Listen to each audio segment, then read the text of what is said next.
राजा कनी जाइन बहरिया उठता बदन पोरे राजा कनी जाइन बहरिया छोड़ा की होई गइल पोरे राजा कनी जाइन बहरिया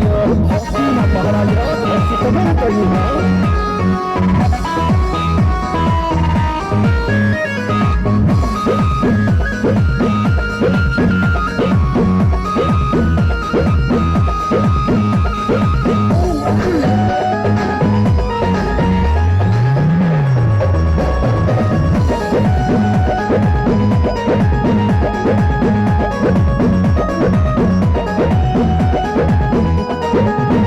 नया गवाना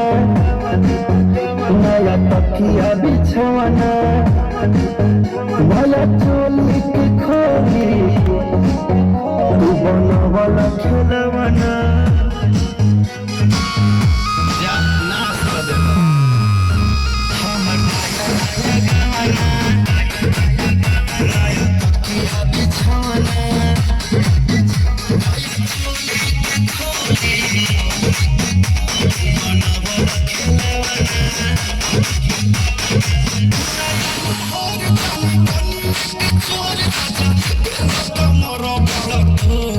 राजा